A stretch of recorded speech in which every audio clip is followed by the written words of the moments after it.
Bonjour à tous, ici Noctis-sama, j'espère que vous allez bien. Aujourd'hui, je souhaitais commencer cette vidéo en vous posant une question. Connaissez-vous l'identité du premier mangaka de l'histoire?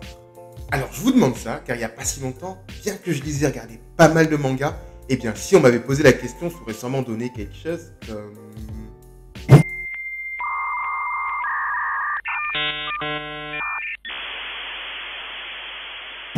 Ouais, un bon bug des familles. Alors bien entendu, certains d'entre vous m'auraient sûrement cité Osamu Tezuka, et c'est vrai qu'il a été très important pour l'évolution et l'essor du manga, mais contrairement à certaines croyances, il n'est pas le premier mangaka de l'histoire. Vous l'aurez sûrement compris, mais dans cette vidéo, je vous propose de parcourir les débuts du premier mangaka japonais. Je garde son identité secrète pour le moment pour garder un petit peu de suspense. J'espère que vous êtes prêts. Jingle.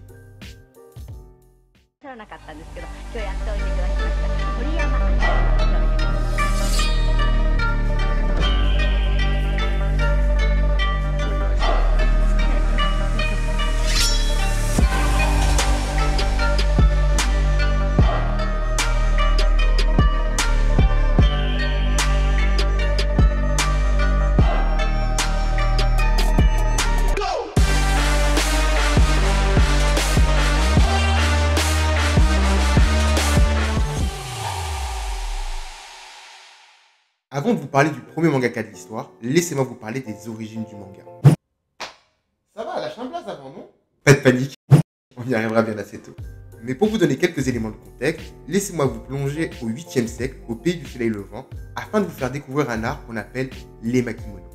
Pour vous présenter très rapidement les emakimono, il s'agit de rouleaux en papier ou en soie, dans lesquels sont peintes des images ou du texte calligraphié pour raconter une succession d'anecdotes ou encore un récit. Ce qui fait la particularité de cet art, eh bien c'est la succession des plans dessinés permettant de décrire des actions continues, et ce pour créer et organiser un récit. Et vous vous en doutez sûrement, mais les emakimono étaient destinés à une population lettrée du Japon qu'on peut qualifier d'aristocrate. Et bien que cet art va faire son chemin dans le paysage artistique du pays, une catégorie de rouleaux va tout particulièrement sortir du lot, et ce, malgré un côté assez mystérieux. Cette catégorie s'appelle le Choju Jinbutsu Giga. Les Choju Jinbutsu Giga, ou encore appelés rouleaux des animaux, sont connus pour dépeindre des scènes animées par des animaux et ne comportant aucun texte. Et c'est d'ailleurs cette absence de texte qui va rendre difficile d'interpréter le but de ces rouleaux, bien que certaines hypothèses suggèrent qu'il s'agit de dessins satiriques. A ce jour, seulement 4 rouleaux ont été catégorisés comme des Choju Jinbutsu Giga, et en ce qui concerne leur auteur, eh bien, on ne connaît pas non plus son identité. En tout cas, pour en revenir à notre sujet qui est le manga, c'est bien entendu la succession des plans propres aux emakimono et le style de dessin typique au Choju Jinbutsu Giga qui sera repris comme source d'inspiration pour créer certaines BD japonaises. Et il va falloir attendre le 18e siècle pour que le mot manga soit utilisé pour la première fois. Dans un premier temps, le terme est utilisé pour désigner le recueil de dessins de Sandu Kyuden représentant des scènes quotidiennes de la vie. Le mot sera ensuite utilisé pour désigner les timbres ukiyo-e de Hokusai dont certains d'entre eux sont très connus, comme celui-ci. Et bien qu'on se rapproche de notre sujet, eh bien je dois avouer qu'on est assez loin du manga tel qu'on le connaît de nos jours. Et il va falloir attendre le 19e siècle pour qu'un événement majeur se produise dans le pays, permettant la création du premier manga et l'apparition du premier mangaka. Cet événement, c'est tout simplement la fin de la période Edo et l'ouverture des frontières japonaises. L'ouverture des frontières correspond à la période Meiji et va avoir un impact considérable sur l'économie et l'industrie, et dans notre cas, sur l'art et les formes d'expression avec l'arrivée de la culture occidentale. Cette période sonne également la publication du premier magazine au Japon, le Japan Punch, créé par l'illustrateur et caricaturiste anglais Charles Whitman, et dans lequel on y verra de la bande dessinée caricaturale. D'autres magazines verront le jour, tels que le Tobae, créé par le français Ferdinand Bigot. Ces événements seront le parfait engrais pour faire pousser la petite graine représentée par notre mangaka, Rakuten Kitazawa. Alors qui est donc ce fameux Rakuten? D'où vient-il? Quel est son parcours? Eh bien cette réponse, on va y répondre dès à présent.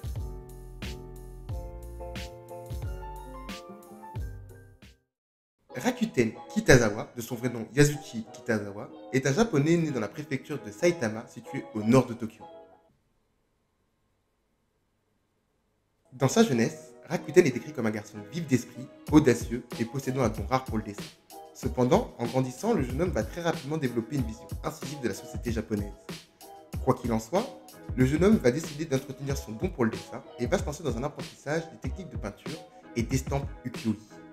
Et c'est à la fin de cette formation que Rakuten va faire la rencontre la plus importante de sa carrière, celle de Yukichi Fukuzawa. Yukichi Fukuzawa est un japonais anglophone, homme d'affaires et réformiste. Ce dernier prône la mise en place de la démocratie au Japon qui, pour rappel, lors de la période Meiji, est sous la direction d'un empereur. Il sera d'ailleurs le créateur du Jiji Shimpo, un magazine indépendant, véritable vecteur de sa pensée et qui sera très important pour la suite de notre histoire. Yukichi est une personnalité importante du Japon et on peut d'ailleurs trouver son visage sur les billets de 10 000 yens de nos jours. Ouais, le mec pèse dans le game.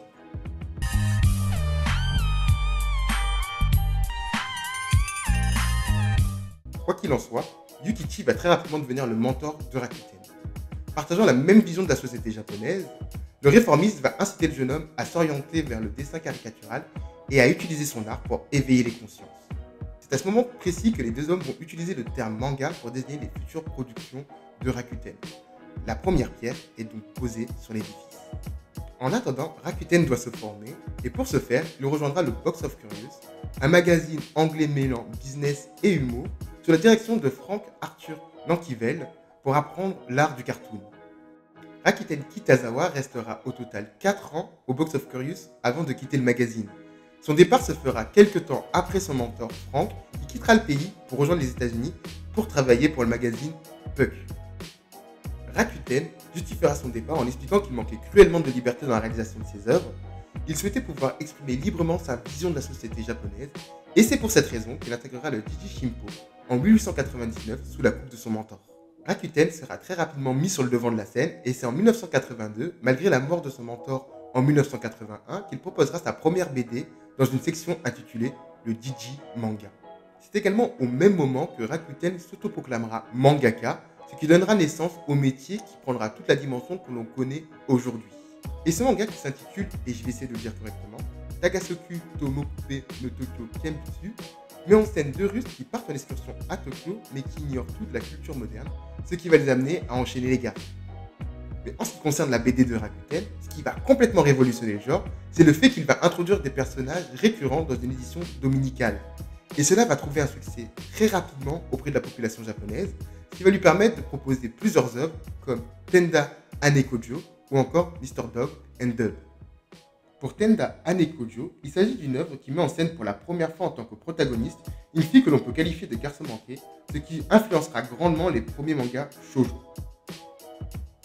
En ce qui concerne Mr. Dog and Bud, il s'agit d'une BD qui a été publiée après 1920 et qui met en scène Mr. Dog qui influence grandement les actions de son camarade. D'ailleurs, en plus d'intégrer des pages couleurs après 1920, le Jiji Magazine, qui à l'origine comportait qu'une seule page, sera décliné en 4 pages, ce qui permettra à l'auteur de proposer plus de contenu. Rakuten régalera alors ses lecteurs pendant plusieurs années, jusqu'à son départ à la retraite en 1934. Cependant, il est important de noter qu'en 1905, le mangaka se sentira encore bridé dans sa liberté d'expression, ce qui le poussera à créer un magazine en parallèle.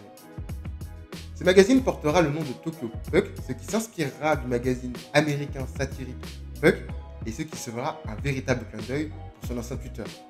Et ce nouveau coup de Rakuten sera un succès même au-delà des frontières japonaises. Ce magazine publié en couleur permettra l'essor d'autres magazines essayant de capter le succès du Tokyo Puck, ce qui permettra un nouvel essor dans la presse japonaise. Rakuten enchaînera d'ailleurs avec la création d'autres magazines tels que le Furendo, destiné aux enfants, ou le Zero Q, un dérivé du Tokyo Puck. Et en 1915, il décidera de quitter les rênes du Tokyo Puck pour se consacrer exclusivement au Jiji Manga, et ce, jusqu'à sa retraite. Après son départ du Jiji Shimpo, Rakuten restera quand même dans les activités du manga, et il sera d'ailleurs le président d'une société qui s'appelle Nihon Manga Okukai pendant la Deuxième Guerre mondiale.